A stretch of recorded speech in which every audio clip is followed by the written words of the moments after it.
हूँ सुधाकर शर्मा और आज मैं आया हूँ इब्राहिमाबाद में जो यहाँ पर राजकीय पॉलिटेक्निक कॉलेज बना है। बहुत खुशी की बात है कि ये शुरू हो गया, इसी सत्र से यहाँ पर छात्रों का नामांकन शुरू हो गया है। और जैसा कि आप देख पा रहे हैं ये बिल्डिंग सब कुछ बन के तैयार है। हालांकि कुछ काम अभी कंस्ट्रक्शन का बाकी है, जो कि इस साइड में आप देखें थोड़ा सा तो पानी टंकी के पास कुछ आवास वगैरह बन रहे हैं जो रहने के लिए। लेकिन यहाँ पर इसी सत्र से बच्चों का एडमिशन जो है शुरू हो गया है। और मैं अब आप लोगों को लेकर के चलता हूँ यहाँ कॉलेज के प्रिंसिपल के पास, पॉलिटेक्निक कॉलेज के प्रिंसिपल के पास, जो कि बताएंगे कि यहाँ पर कितनी सीटें हैं कुल मिलाकर के और कौन कौन से डिपार्टमेंट में यहाँ एडमिशन हो रहा है। सबसे बड़ी बात है कि जो यहाँ के लड़के बाहर जा कर के एडमिशन लेते थे, बलिया में और मऊ में, गाजीपुर में, बनारस में, अलग अलग जगहों पर, उनके लिए एक अवसर है। और देखिए ये लड़के फार्म भरने का काम शुरू कर दिए हैं और एक लिस्ट भी आ गई है कि किनका एडमिशन हो रहा है। जो मेरिट लिस्ट है वो प्रिंसिपल साहब के पास आ चुका है और मैं सीधे आप लोगों को लेके चलना चाहता हूँ प्रिंसिपल साहब के पास कि वो बताएंगे कि यहाँ पर कितनी सीटें हैं किस डिपार्टमेंट की, और जो एडमिशन शुरू हुआ है उसका बहुत ही लाभ यहाँ के बच्चों को मिलने वाला है। और ये पीपीपी मॉडल पर ये पॉलिटेक्निक कॉलेज जो है बना है। लगभग 25 करोड़ की लागत से ये कॉलेज बना है। और मैं अभी प्रिंसिपल साहब के सामने हूँ और मैं सीधे इन्हीं से बात करना चाहता हूँ ताकि आप लोगों को जानकारी मिले और इस क्षेत्र के बच्चे, जो इस आसपास के इलाके के बच्चे हैं, उनके लिए बहुत ही लाभ होने वाला है। बहुत ही फ़ायदे का ये जो कॉलेज है वो बहुत ही उन लोगों के लिए ये हो गया कि जो बाहर जाने की बात थी, जो जा कर के लोग बाहर जा कर के एडमिशन लेते थे, अब गरीबों के भी बच्चे जो बहुत ही ऐसे लोग हैं जो किन्हीं कारण से अपने बच्चों को चाहते थे कि हम इंजीनियर बना दें, लेकिन उनके पास पैसे नहीं होते थे, काफ़ी परेशान थे, पैसे आर्थिक तंगी में थे। अब बहुत ही कम पैसे में यहाँ पर, जैसा कि मुझे पता चला है, प्रिंसिपल साहब बताएंगे, मात्र 10,000 रुपये जो फीस है, जो सरकारी जो फीस है वो 10,000 रुपये है। बाकी कुछ ऐसे जो कि सीट भी है जो कि जिनमें कि पेड करना पड़ता है, वो भी करीब 30,000 के आसपास है। तो अब एक अवसर है यहाँ बच्चों का इंजीनियरिंग करने का, पॉलिटेक्निक करने का।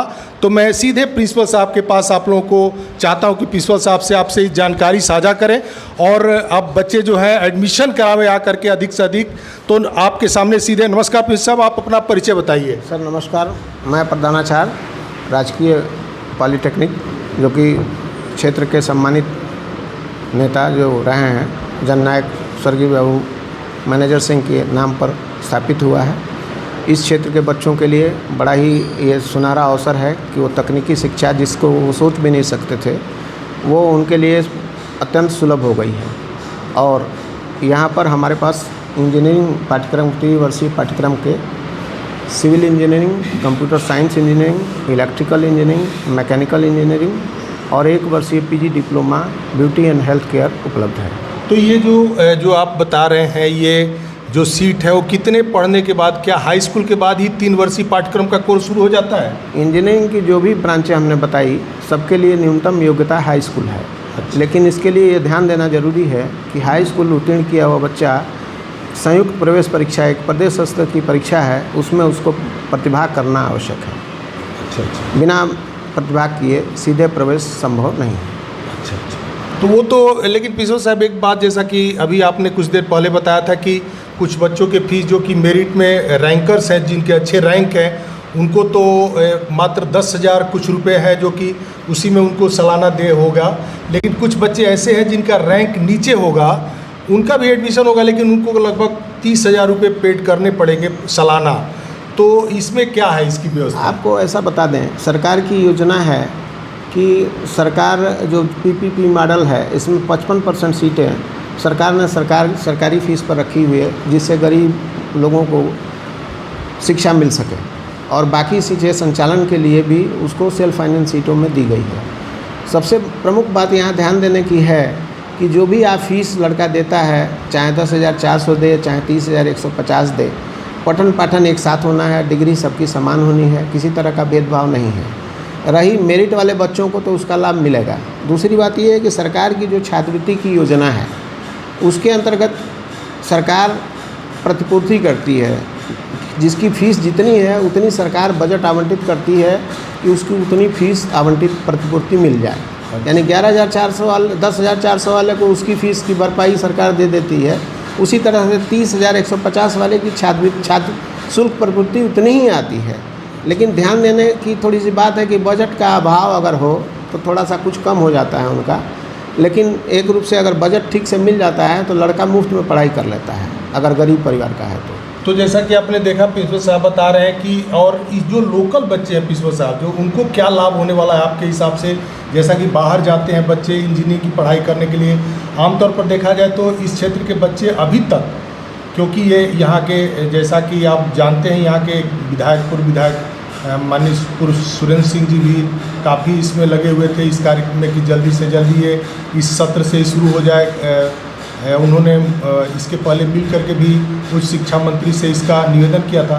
तो आपको क्या लगता है कि ये जो है इसके जो लोकल बच्चे उनको क्या फ़ायदा होने वाला है? देखिए, स्थानीय बच्चों के लिए तो इतना सुनहरा अवसर उन्होंने उपलब्ध कराया है सरकार की योजना से कि यहाँ के बच्चे जो स्थानीय बच्चे हैं अगर किसी तरह से किसी पाठ्यक्रम में किसी भी चाहे मेरिट वाले बच्चे हैं तो गवर्नमेंट सीट पे आएंगे, कम मेरिट वाले हैं तो सेल्फ फाइनेंस मिलने की संभावना रहती है। दोनों के लिए चूँकि आज घर से आना जाना उनके लिए यह खर्चा बचता है। बाहर जाने में अगर कोई लड़का ज़िले से बाहर जाता है तो न्यूनतम 6-7 हज़ार रुपया उसका खर्च होना ही होना है।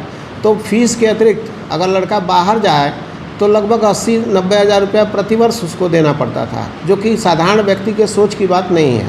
तो इसलिए यह ना सोचना, यह बच्चों को यह प्रयास करना चाहिए कि हमारी मेरिट अच्छी हो जिससे गवर्नमेंट सीट मिल जाए या सेल्फ फाइनेंस सीट भी मिलती है तो उनका प्रयास होना चाहिए कि जो हमारा मूल विषय है जो पढ़ाई लिखाई है वो तो हमको समान अवसर मिल रहा है, हम बढ़िया से करें और अच्छा प्लेसमेंट पाएँ। और इसमें एक बार मैं आपसे फिर जानना चाहूँगा कि इसमें किस डिपार्टमेंट में कितनी सीट आवंटित है, मतलब बच्चों के लिए, और कुल मिला के कितनी सीटें हैं? देखिए, सरकार ने प्रति ब्रांच जो 60 सीट दी हुई है, तो इस तरह से हमारे पास 5 ब्रांचें हैं तो कुल 300 का इंटेक है। लेकिन उसमें EWS और कोटे जोड़ करके लगभग 75 सीटें एक ब्रांच में हो जाती हैं। EWS कोटा भी है अलग से जो उस सीट के अतिरिक्त मिलता है।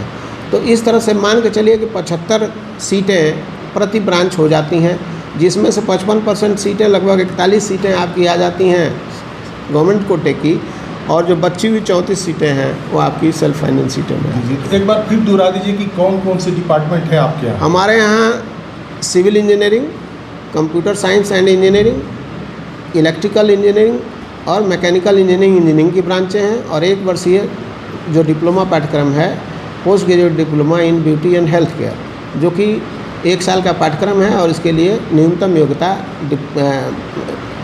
ये स्नातक ग्रेजुएट।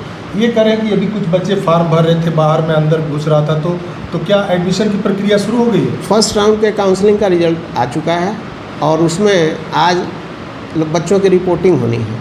तो जैसे बच्चे जो कि अपना डॉक्यूमेंट वेरिफिकेशन करा चुके हैं वो यहाँ आकर के अपने समस्त अन्य प्रमाण पत्र जमा करके अपना एडमिशन फाइनल कर रहे हैं। तो क्या यहाँ पर टीचर्स वगैरह पढ़ाई के लिए सब टीचर आ चुके हैं क्या? टीचर्स के लिए जो पिछले महीने 21 तारीख तक पूरे ऑल इंडिया लेवल पर वो जो आवेदन नामांकित किए गए हैं उनकी शॉर्ट लिस्टिंग चल रही है। शॉर्ट लिस्टिंग होने के बाद से जो कि उसकी कमेटी बना करके उनका नियुक्ति होगा, तब तक के लिए प्रधानाचार्य उप प्रधानाचार्य ऑफिस के स्टाफ ये लोग हैं। बहुत बहुत धन्यवाद प्रिंसिपल साहब। और आपने जैसा कि देखा कि अब जो है यहाँ पर शुरू हो चुका है, एडमिशन की प्रक्रिया शुरू हो चुकी है और बच्चे भी एडमिशन ले रहे हैं, अपना काउंसलिंग करा करके यहाँ पर पहुँचे हैं और उनके डॉक्यूमेंट्स वेरिफिकेशन वगैरह हो रहे हैं। और मैं चाहूँगा कि क्षेत्र के लोग अधिक से अधिक संख्या में इसका लाभ लें और जो भी जानकारी आपको चाहिए, जैसा कि प्रिंसिपल साहब ने बताया, आकर के यहाँ से कार्यालय में संपर्क करके अगर उनको कोई दिक्कत है तो कार्यालय में संपर्क करके वो जानकारी साझा कर सकते हैं। इसके लिए यहाँ पर स्टाफ की व्यवस्था की गई है। बहुत बहुत धन्यवाद। नमस्कार। धन्यवाद सर।